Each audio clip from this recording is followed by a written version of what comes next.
Get the cash flow you need with an APP cash advance from CCGA. Pay expenses, make upgrades, perform maintenance, and more with interest-free and low-interest financing. Visit ccga.ca. Cash advances are made under the Government of Canada's Advance Payments Program.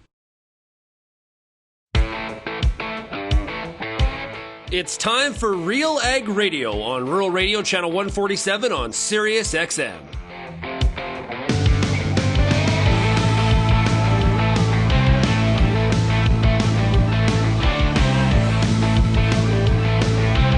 RealAg Radio and RealAgriculture.com is your home for insight and analysis of the issues that are impacting your farm business. Let's get real and get connected with RealAg Radio.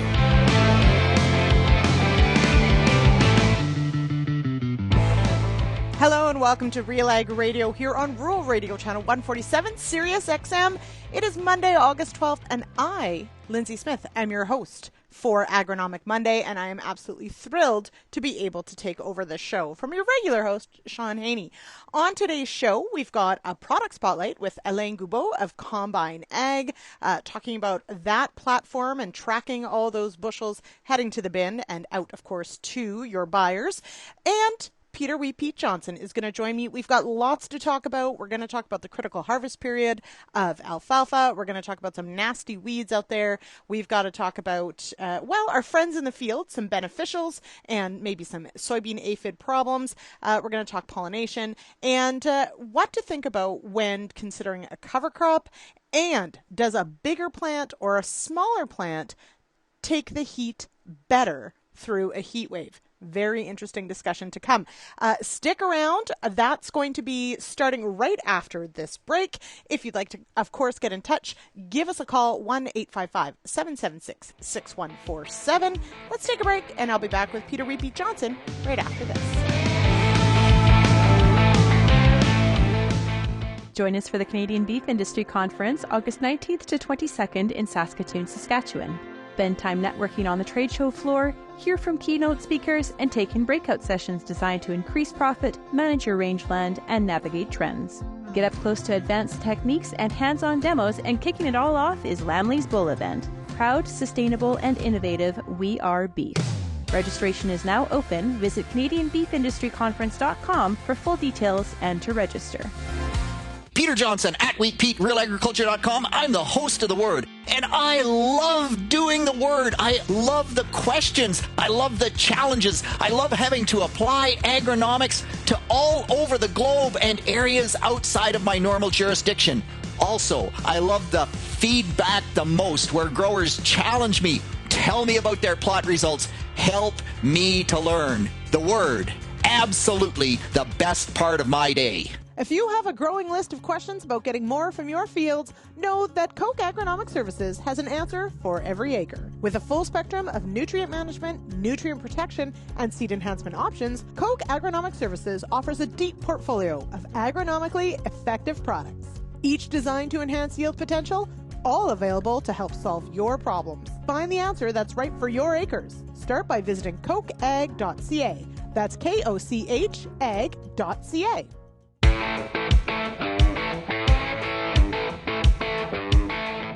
Welcome back to Real Ag Radio here on this Agronomic Monday. I am your host, Lyndsey Smith, and this segment is brought to you by the Canadian Beef Industry Conference. It is happening at Saskatoon, Saskatchewan from August 19th to 22nd, yes, next week. Networking, keynotes, breakouts, learn how to increase profit, manage rangeland, and navigate trends. Visit CanadianBeefIndustryConference.com for full details and to register. It is my extreme pleasure to introduce today's guest. You may know him from Twitter and or keynotes and or the field and or Wheat Pete's Word. It is Peter Pete Johnson. How are you, Pete? I'm awesome. Thanks, Lyndsey. As Sean knows, and you probably do too, today is a sunny day. Whenever the sun is shining, Pete is happy. It just it never ceases to amaze me how much difference that can make on your attitude. The sun's up, life is good. Okay. Now, it is not as sunny where I am, Pete, and let's start there. Definitely, for those of us in the Ottawa Valley, very eastern Ontario into Quebec, we got absolutely drenched by the remnants of Hurricane Debbie. We did not need it. I suppose there are some soybean fields that are very pleased to have this drink, but it doesn't sound like it maybe hit the areas it needed to most in Ontario. What are you hearing from this last hurricane remnant? Oh yeah, so it's just a typical Ontario year, and what that means, Lyndsey, is that there is no equity in rainfall. Where it's too wet, it just keeps getting pounded. So all down along the north shore of Lake Erie, they've been getting storm after storm after storm, which is really kind of interesting because the northwest part of Ohio is catching those storms as well. But as soon as you get out of northwest Ohio, they're super dry. So they're actually crying for rain. Exact same thing happens when we get up into the north end of Huron, some of Bruce County. So there are some areas that want rain. They don't get much. The areas that are getting pounded, they just continue to get pounded. So, Pete's wheat field still has a lake. It's much smaller than it was. We missed Debbie, but it still has a nice little pond in the low spot. We have to do something about that. It drives me nuts that the tile drains were just not getting the water down to it. So I guess it means installing a blind inlet or a French drain, call it what you will, but somehow we have to get that water down to the tile.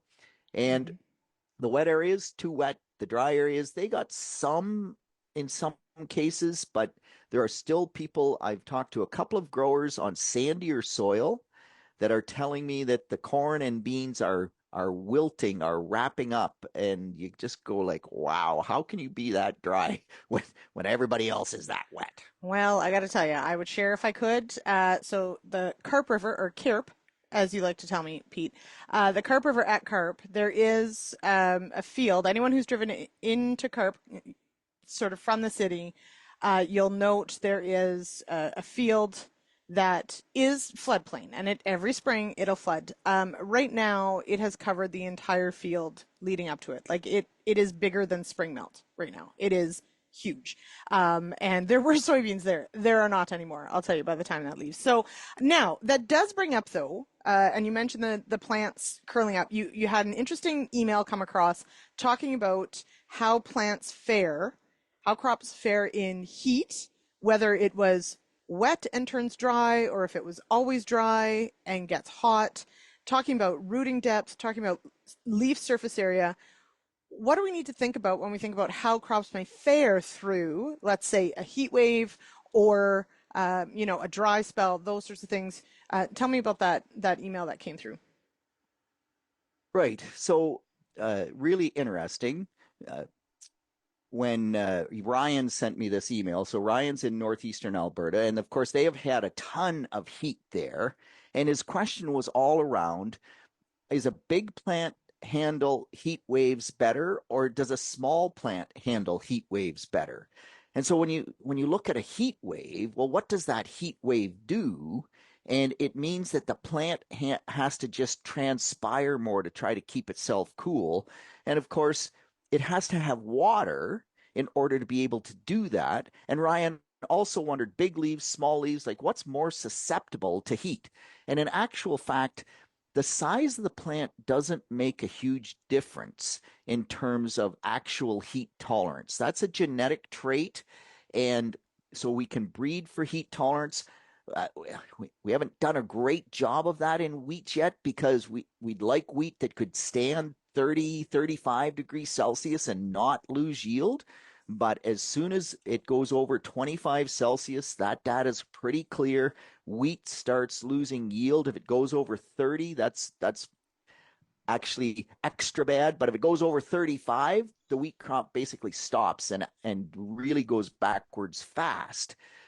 In terms of managing heat, it is a genetic thing. But in terms of the moisture, so the way that a plant cools itself is that it takes water out of the ground, moves it up into the leaves, and then as that moisture evaporates and goes out through the stomates, the process of evaporation cools the plant down.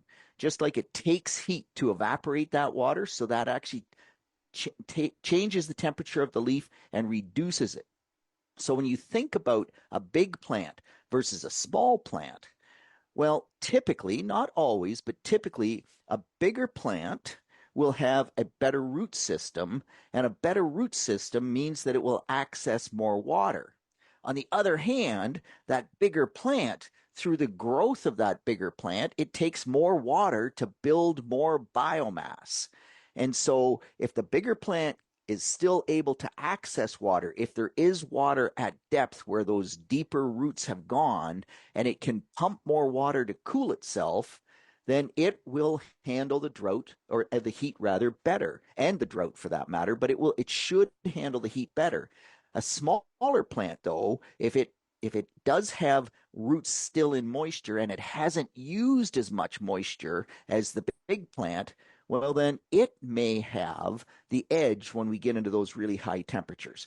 So it's the typical agronomist answer, Lyndsey, is that it really does depend on how much subsoil moisture do you have, how much rainfall have you had, and whether or not the plants are able to get to that moisture, how much of it they've used, and how they can tolerate it based on how much moisture they can pump through the plant. Mm-hmm. Now, and I encourage everyone to go on whatever, Google Images, whatever, and go look at a close-up of a leaf. It is quite fascinating to see these little tiny structures that open and let water through. Basically, plants sweat. Let's put it that way. Okay, so I think physiology is neat, and everyone should go and check it out.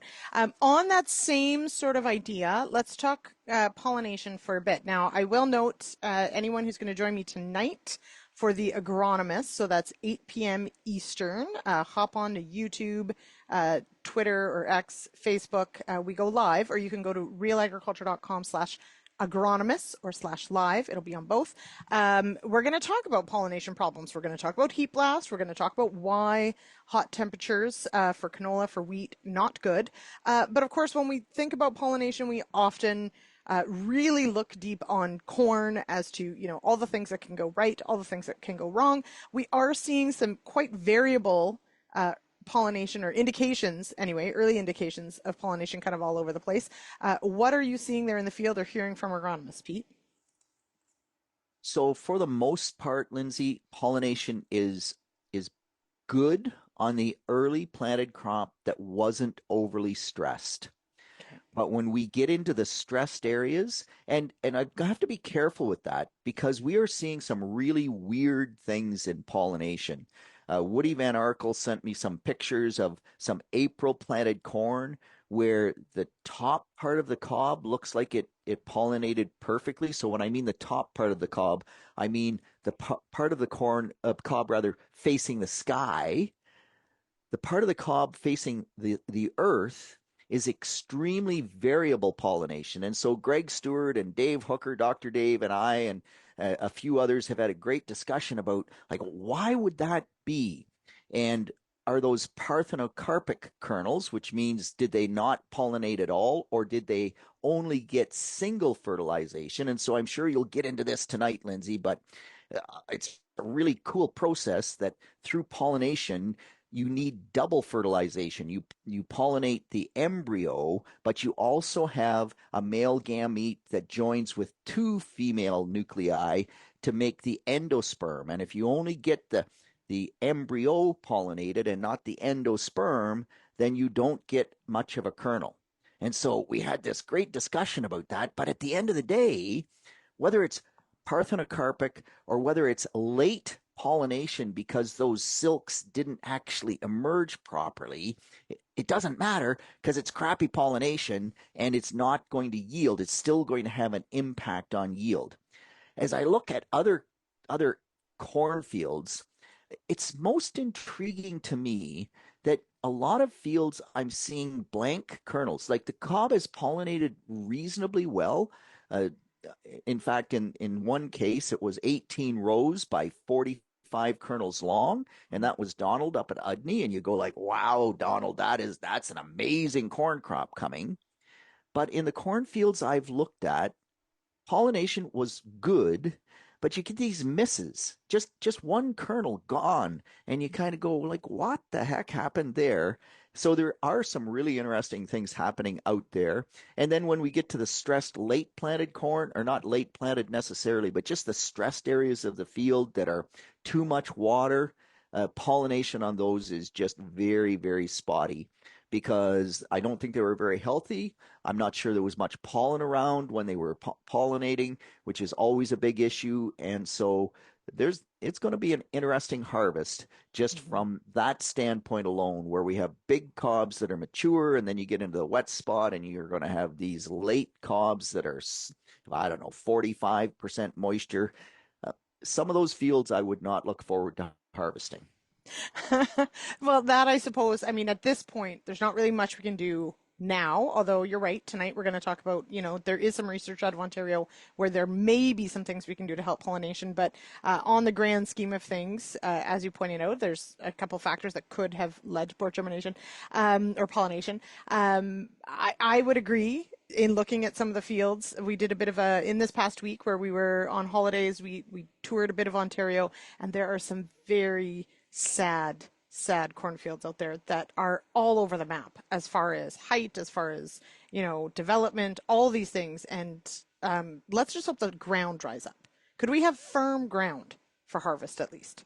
Let's ask for that. Could we? Yeah, and so the hope is that we will have a good harvest, because most of the time, by the end of the year, we are close to average. Right. And so in the wet areas, man, we are so far over normal moisture that if it doesn't get dry through September and October, it's going to be a fiercely wet year. So hopefully we get dry through the harvest time frame, and that will average out our moisture for the year and hopefully make for a less stressful harvest. All right, we'll keep our fingers crossed. Let's take a quick break. We're actually going to go to our product spotlight for today with Combyne, and then Pete and I will be back. So we'll see you in just a bit.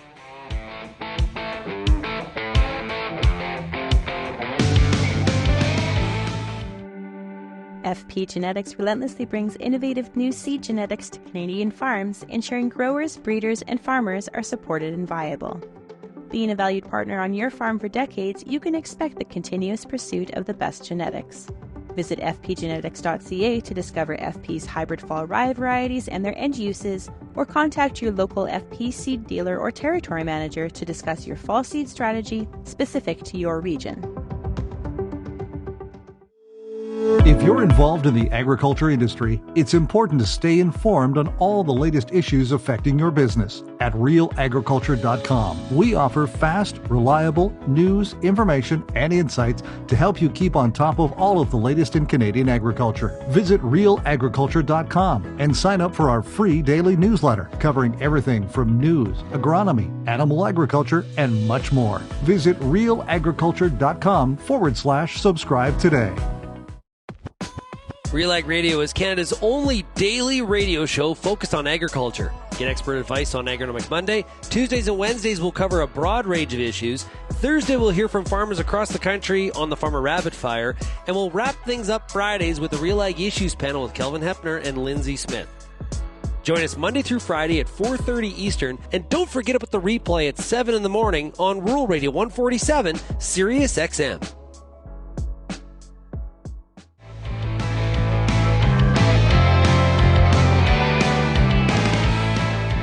Welcome back to RealAg Radio here on Rural Radio, channel 147, Sirius XM. I am your host for today, Lyndsey Smith, and it is time for today's product spotlight. Joining me now, I've got Alain Goubau. He's the Combyne CEO. Alain, what is Combyne? Who is it made for? All right, well, thanks for having me, Lyndsey. So Combyne is grain marketing and grain accounting software built around farmers and the advisors that work with farmers. It really helps keep track of every bushel a farmer ultimately markets. It's available on Android, iOS, and web. And as opposed to other software out there who might be a bit more focused on agronomy or managing fields or accounting, we really focus on the revenue, selling, pricing side of a grain farm.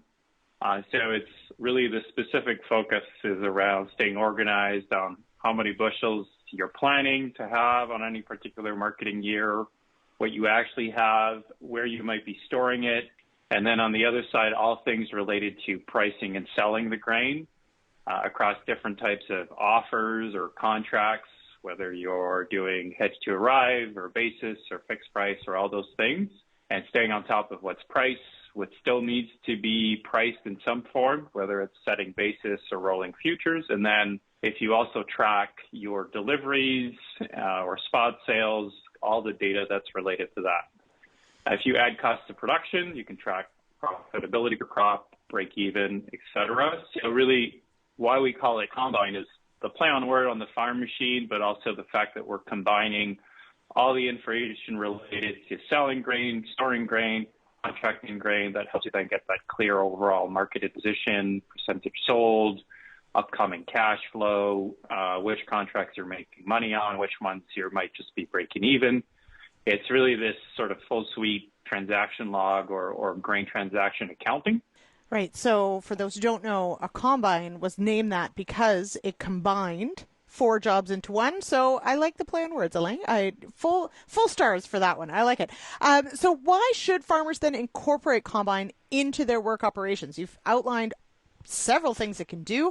What's the driving force here of why farmers should incorporate it? Yeah, I would say, we like to say one of our prime competitors is the Excel or spreadsheet. And I would say there's nothing wrong with that. I think the key thing here is really build something that's 100% focused on grain marketing from a farmer perspective. And a lot of the tools that exist that are farm-centric tend to focus more on agronomy or producing the crop. Or if it's grain marketing, it tends to be a little bit more built around the grain buyers. A lot of the time, the grain buyers are the sponsors of apps that are specific to them. But nothing really focuses on how a farmer would approach comprehensively how they want to manage grain marketing. So spreadsheets are great. They're not really, however, built for mobile phones. And so we have both the app that allows sort of that quick view on marketed positions, or maybe you've just dropped out a load of grain, you want to snack a picture of that load ticket. It's very easy to grab, but then we have the desktop that allows you to kind of do the more comprehensive work. I'd say one of the big features that really people like about the Combyne app is what we call Combyne Capture. That's our document reading technology. Our whole goal when we built this was how do we get rid of typing? Because that's when I think of the pain points when you're trying to copy over information about your grain contracts, your load tickets into that spreadsheet. So we have computer reading technology that allows us to basically read any PDF, any picture, any email you forward that might have an attachment, anything like a contract, a target offer or an offer or a load ticket. And we'll pull the commodity, the quantity, the price, the units, the grain buyer. And then the other key piece is we really built with a focus on integration, as you rightfully pointed out, the sort of 4 jobs into one or 4 packets of information into one. So when it comes to understanding how many bushels you have, we'll integrate with FieldView, with JD Operations for those yield reports. But also if you want to import grain cart CSVs or Excel sheets off of those that capture the load by load reports of the grain you've harvested, which when we ask farmers, that's often the better source of truth of how many bushels they're managing. We make that kind of import really easy. So you have that base of how many bushels am I managing or keeping track of, and then start adding your contracts, your load tickets through all the document reading technologies. How does Combyne Copilot work with grain marketing advisors? Yeah, so one of the things that we realized as we were building this, so we started very focused on the farmer, but we realized a lot of farmers will work with a grain marketing advisor to manage their pricing and selling and contracting of grain. And so really it boils down to what's a good collaboration tool between typically a farmer and their independent grain marketing advisor, and that's the origin behind Copilot. So when you talk to grain marketing advisors, very often when a farmer hires them, they expect them to maintain a certain level of record keeping around how many bushels, what's contracted, what's priced.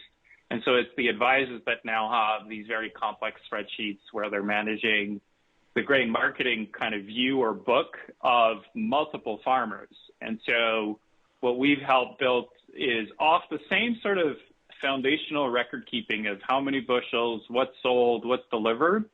what's the appropriate version of how you represent that information to a grain marketing advisor? Because a grain marketing advisor is managing offers, whether they're cash or basis or futures/hedge to arrive offers, or they're managing contracts of all different types across multiple growers. And so to kind of stay on top of all of that helps them then say, well, my real business is giving high quality advice. So if I can get my record keeping and organization of information streamlined, I can really focus on the value I bring to farmers. For sure. So as I mentioned, we're available on the Android and iOS stores. So Combyne Ag, Combyne spelt with a Y. And if you want to check us out website-wise, www.combinewithany.ag.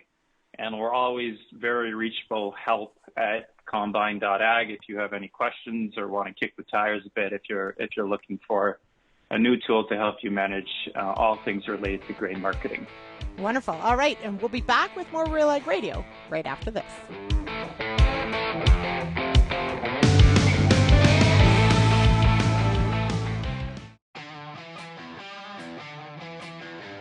Advanced canola trait technology is here. And it's soon to be the talk of the town. Optimum Glide delivers excellent yield potential and agronomic trait performance. Improved crop safety. Enhanced weed control. And a wider window of application. You're going to want to see this. Learn more at OptimumGlide.ca. I'm Lyndsey Smith from RealAgriculture.com. Join me Monday nights for The Agronomist, a 1-hour live and interactive show broadcast across YouTube, Facebook, and X. Monday nights at 8 p.m. Eastern, I host expert agronomists from all over the country to give you answers to some of the toughest agronomic questions. Join us live or catch the replay Tuesday morning. That's The Agronomist with me, Lyndsey Smith, Monday nights live at 8 p.m. Eastern.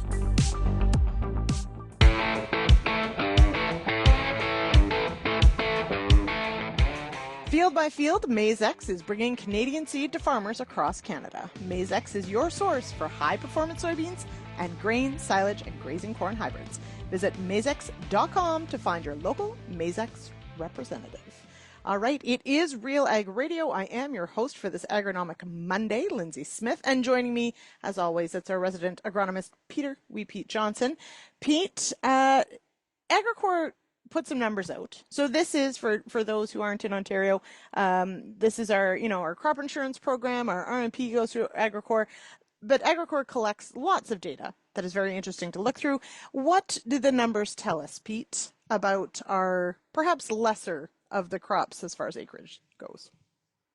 Well, I think, Lyndsey, that the reality is we're able to grow corn and soybeans and winter wheat better and better throughout the cooler regions of the province. So, we have growers. I did a field day up at Rainy River, Emo area, and even in that area, which is pretty short season, when things go right, they can grow 160 bushel corn. And if they can grow 160 bushel corn, why would they grow barley? Or why would they grow oats? And so that's exactly what the numbers show us. So in Agricor, they do mixed grain, or I think spring grain they call it, but it's basically, it's neither straight barley or straight oats. They do barley, spring barley, they do spring oat, and they do spring wheat.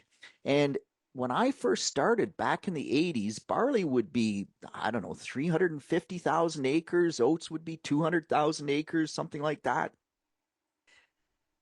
We have backed off so that Agricor's numbers, and I'm not exact, I'm not looking at the report, but it resonates, or it's an easy way to think about it. The spring grain, the mixed grain, was just over 10,000 acres. Barley was just over 20,000 acres. Oats were about 30,000 acres, and spring wheat was 40,000 acres. Wow. And what really kicked me in the teeth, because I'm kind of a cereals guy, is that canola had 50,000 acres. So that is spring and winter canola combined. Agricor does both of them in one. So I think if you looked at either, they wouldn't maybe beat spring wheat. But yeah, the acres of spring crops has dropped off dramatically, and it makes sense because we are getting warmer. We are having milder winters, and winter wheat will outyield spring wheat typically by 20%. If you can get winter wheat to survive, why wouldn't you grow winter wheat rather than spring wheat? And if Hmm. you can get, as I said, 160 bushel corn instead of 80 bushel barley, I think you're growing corn just the way Hmm. it works. It's just the way it is. Okay. So along that line, though, in a few things are sort of working together here to increase the amount of cover crops that we certainly see in this province. So we'll harken back, of course, to your favorite, red clover. It's been around a long time. Farmers have been using it, but we do see, thankfully, more fall cover crops going in. But that always begs the question, how do I terminate said cover crops? And I have thoughts. But Pete, what questions are you getting about that? Because of course we are approaching that timing, or perhaps in the thick of it, if it would ever dry out here, of putting these cover crops in. Yeah. So before we get to the termination of cover crops, Lyndsey, the big questions that I'm getting right now, and I think I've had about 15 calls on this in the last few days, is growers are looking. So typically, most growers will harvest the winter wheat and they won't plant the cover crop immediately because as hard as we try, we always get windrows or we get a fair bit of volunteer wheat out there. And if you try to plant the cover crop, the volunteer wheat at least behind the combine, it will just smother out the cover crop and it just gets a little hard to manage. So most growers like to do a burn down, which makes perfect sense because likely in that wheat stubble there's some ragweed, there's some foxtail, there might be some perennial sow thistle. And a lot of growers say, let's not let that go to seed. And wheat Pete is on board, baby. I have a real vendetta against weeds, and the more you let them go to seed, the more you're going to have to fight them. So making sure before you plant the cover crop, you start clean is incredibly important. But then the growers say to me, okay, Pete, so I'm going to throw in some phacelia with my oat crop or some sunflowers or some buckwheat.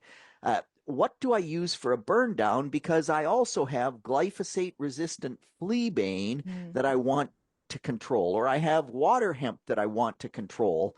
And man, that gets very, very challenging. So I've been having a discussion with Mike Cobra, Peter Sikkema, Darren Robinson, and for most weeds, you can just up the rate of glyphosate. If you want to get perennial sow thistle, it is rate responsive, so a little bit higher rate of glyphosate can do the job.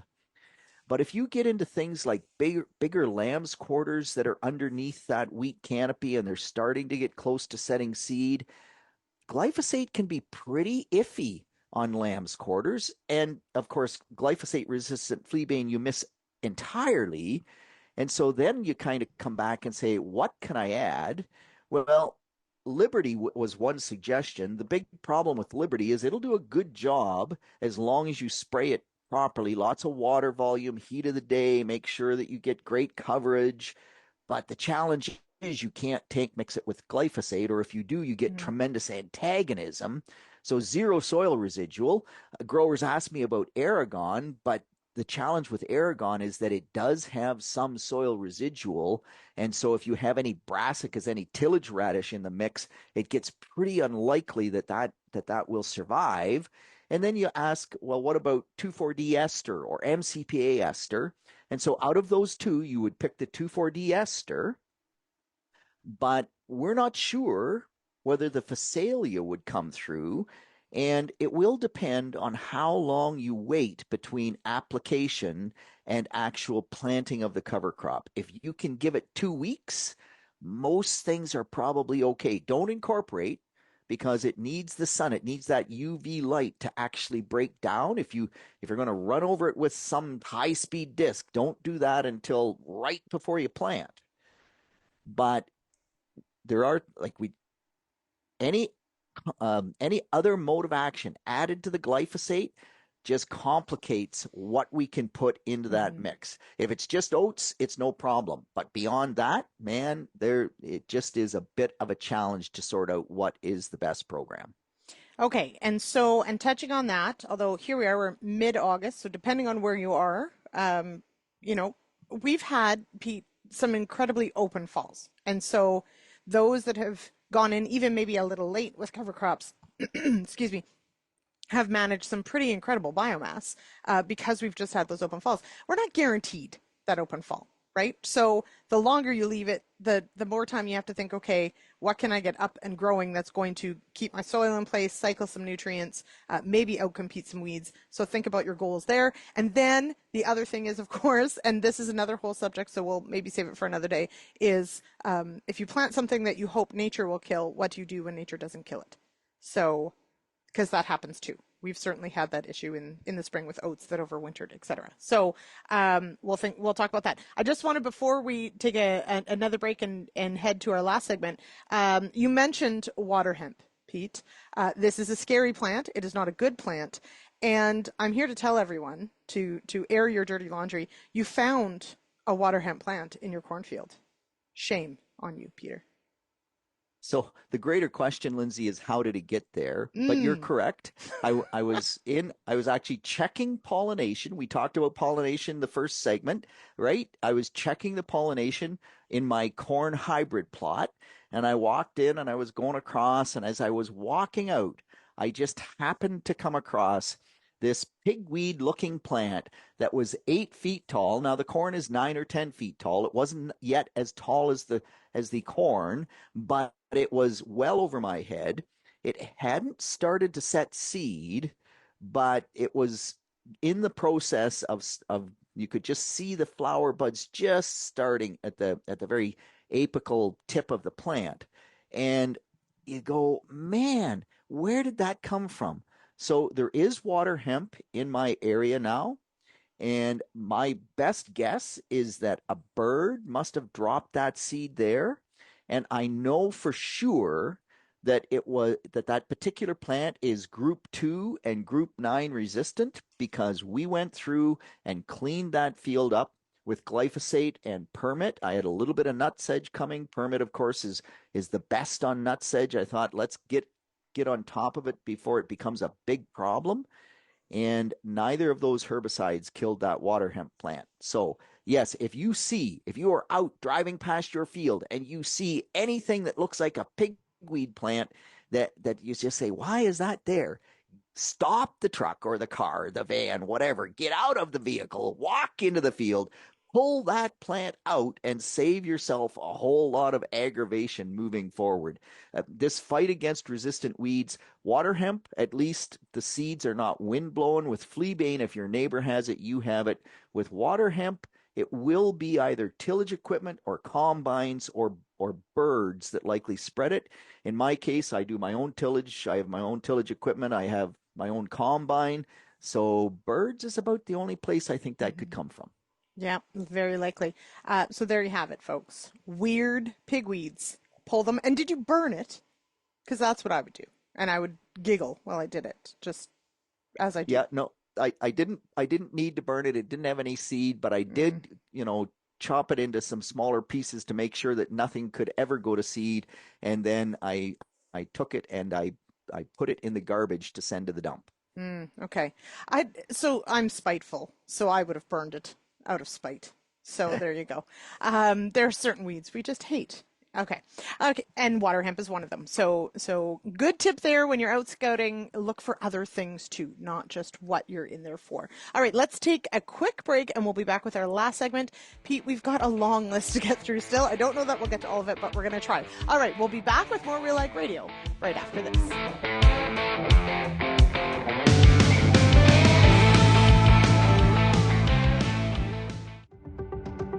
Since 2010, the Wheat School on RealAgriculture.com has been helping farmers to grow great wheat. Covering everything from markets, the latest research, pest and disease control, all the way down to on-farm trials, the Wheat School has everything your crop needs. Check out our massive video library on YouTube and grow great wheat with the Wheat School Brought to you by Syngenta Canada, C&M Seeds, and Alberta Grains. If you're involved in the agriculture industry, it's important to stay informed on all the latest issues affecting your business. At RealAgriculture.com, we offer fast, reliable news, information, and insights to help you keep on top of all of the latest in Canadian agriculture. Visit RealAgriculture.com and sign up for our free daily newsletter covering everything from news, agronomy, animal agriculture, and much more. Visit RealAgriculture.com/subscribe today.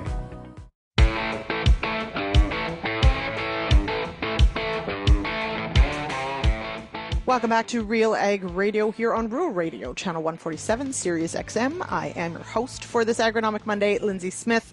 And the best answer for agronomically effective dual nitrogen protection? Why, that's Super U, premium fertilizer from Koch Agronomic Services. To learn how this ready-to-use granular fertilizer protects nitrogen and boosts efficiency, visit kochag.ca. All right, it is, as I said, Agronomic Monday, and joining me now, Peter Wheat Pete Johnson.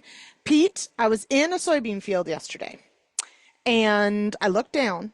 Beautiful crop. It's looking great. Pods everywhere, still some flowers, and alligators everywhere. Little tiny ones, but nonetheless.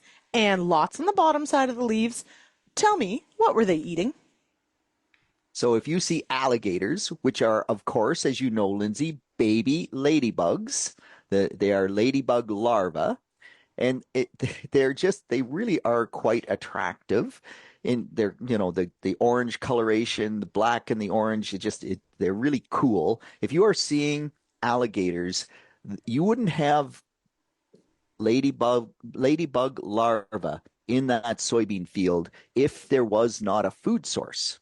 Mm-hmm. So as soon as you think food source for ladybugs, well, soybean aphids are number one. And my guess is, Lyndsey, that you have soybean aphids there if you have lots of ladybugs, you either had a lot of soybean aphids or you do have a lot of soybean aphids, and they are feasting on those soybean aphids. And the question is, can the ladybug larvae keep up to the aphids, or do the aphids actually win out in terms of building their population to the point where you have to do something to control them?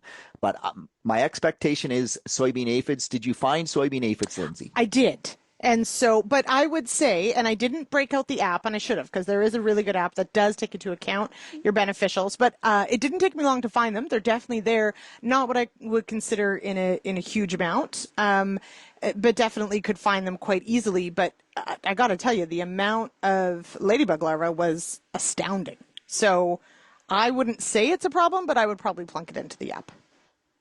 Yeah, no, absolutely. And I mean, the app also looks at things like syrphid fly larvae and other predators that feed on the aphids. It's interesting. Ladybugs rarely are enough by themselves, but you've been fairly wet. So my expectation is that the fusarium fungus that affects the aphids probably is helping keeping them under control as well. And yeah, cool. Very cool. Yeah. Super cool. And definitely if you've got kids, take them for a walk because they're super cool to see. So there you go. And we certainly saw also, the larvae turning into adults, which they almost resemble like a potato bug, really, as they get bigger and rounder. So some fun lessons there as well. Very clean, though, Pete, on the white mold front. So I was glad to see that. I couldn't find any nastiness. Now, it's mid-August. We just had a whole bunch of rain. Maybe give it time, but at least for this field that I was in yesterday looked okay. Okay, now that does bring us into, we are mid-August. I've got, as many do, I've got some hay fields. I've got some alfalfa fields looking good. We've had some incredible hay yields. We had to fight to find some windows to make hay. But thinking about that critical harvest period, I guess my first, what is it? Because I think everybody needs reminded every year, when to cut or when not to cut, let it grow, etc. But I do wonder at what point, if we continue to have open falls, does the critical harvest window date change? But maybe that's a big question. First, let's start with what is the critical harvest period for alfalfa? Why does it matter? So, and it's a great question and good thought process to always go through, Lyndsey. With alfalfa, or with red clover as well, but alfalfa in particular, as it regrows, it has to take carbohydrate reserves out of the root. And so as it reduces the reserves in the root, it weakens the plant.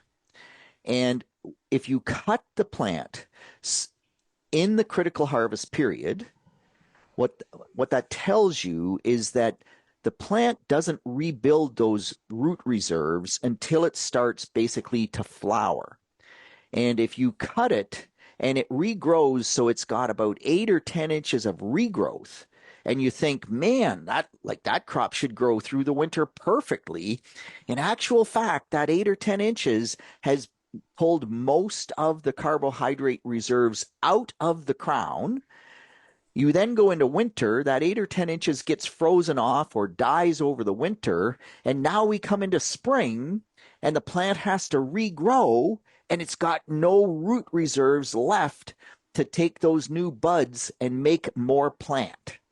And so if the alfalfa survives that process, the real outcome is that whatever regrowth you got in that alfalfa in the fall, you will get that much less hay in the first cut next year. And if it's weak alfalfa and you cut it and it does that regrowth and it doesn't get to flower, it doesn't get a chance to rebuild the carbohydrate reserves in the root, then sometimes it will winter kill, and then you won't have any yield the following spring. So if it's a mild winter, it's much less problematic because the crop doesn't have to go through as long a period of dormancy, and when it's dormant, it's still respiring, so it's still using some of those carbohydrates. Not a lot, but definitely not zero. So the milder the winter, the more it can maybe photosynthesize a little bit in the wintertime and get a little bit of carbohydrate to keep it going, the more chance it will survive. But that critical harvest period, it's for a reason. When you ask, when is it? Will it go later in the fall? Well, yeah, every year is going to be different, right? But we base our critical harvest dates on historical data. And typically, if you can stay out of even the currently posted critical harvest dates, so for my area here at London, it's kind of from the 10th of September through till the 20th of October. What's interesting is you can cut the alfalfa after the 20th of October because it's so cold it won't regrow. So it's in flower on the 20th of October. I cut it. I get maybe 1 inch, 2 inches of regrowth. It hasn't taken any of the root reserves out. And so I can harvest that. Then I just can't make dry hay out of it, right? Like that's an impossible process. Well, I mean, you love a challenge, Pete, so go for it. But I think it's a cool way to think of, just in your mind, if you cut it, let's say 2 weeks from now for me, let's say end of August, am I confident that crop will make it to essentially bud, maybe even an early bloom before it goes dormant? That might be tight, right? So I'm better off, if I don't cut it right now, middle of August, where I know I've got lots of time, I might be better off leaving it. And if I really need that hay in late October, take it as wrapped hay, and away you go. Now, I will say though, there are many areas that do not need the feed. And as you said, Pete, so if let's say I take my cut now, it regrows beautifully, we have a nice open fall, it is late October, I could take it. If I leave it, am I just doing myself a favor for first cut next year? And so the answer is probably yes, Lyndsey. And we can't always say yes, but the challenge is if you cut that hay and take it, and then you don't have any stubble to catch the snow. Remember, the best thing we can do is insulate that crown, particularly in your area or further north where we get super cold temperatures. Alfalfa doesn't take as cold temperatures as winter wheat does. So we really would like to trap some snow and give that insulating blanket there. If you harvest the alfalfa, then you're much less likely to trap that snow and get the blanket. On the other hand, if you get 4 feet of snow and it stays for 3 months, did you hurt that alfalfa by harvesting it? Probably not. Okay, so again, crystal ball. we could figure a lot of these things out if we knew exactly what fall and winter we were going to get. So I'll get working on that. How's that sound? Yeah, good. Yeah. I'd like it. Yeah. Okay. All right. I'll work on it. Okay. We've got time for maybe one more point. Let's talk red clover. I mentioned sort of off the top, a long-standing cover crop, and one that, is a best friend to wheat. There's questions, of course, with clover, red clover, slugs. Could we put in a fall clover crop as opposed to putting it on in the early spring and frost seeding it? What are the questions around red clover that growers have right now? So, Lyndsey, Doug from Thorndale sent me a picture, and he said one side was the most beautiful stand of red clover you'd ever seen in your life. The other side, there was 2 plants. And he said, so treatment B, which was the 2 plants, was the same as not seeding the red clover. And I said, okay, Doug, what's the difference? Like, what did you do? Where he had the red clover stand, he said he put the equivalent of $1,000 per acre of sluggo on that little patch. And without slug damage, the red clover was excellent. So we've known for a while that slugs do bad things to red clover. We weren't always sure if it's slugs, if it's lack of moisture, if it's lack of sunshine. There's lots of things that can happen. But on a year like this, when that area has had ample moisture, more than enough moisture, and the slugs are 100% the reason we don't get that red clover stand. So then growers like Kevin say to me, okay, Pete, they actually asked this a couple of weeks ago, it's the 1st of August, can I seed red clover now after my wheat crop? Well, if you seed it now and it's wet and the slugs are still active, guess what? It's not likely going to be much more successful than it was in the wheat crop. On the other hand, if the slugs aren't active, and typically in hot weather, slugs are not active, you seed it the 1st of August, the challenge is how open is the fall? Mm-hmm. Because if I get a nice fall, I can have an awesome red clover crop at Ridgetown, which of course, much warmer climate there. They have seeded on the 1st of August and had knee-high red clover by the end of October, and a beautiful thick stand. And you just go, man, I wish I could do that. Where Kevin is, north of London, we would need an open fall for that to work. Could it work? Absolutely. Most growers, though, would go to crimson clover in that situation because it does grow faster than red clover. Okay. So again, I'll get on the crystal ball. We'll solve this problem, and everybody will thank us, and it'll be great. Right?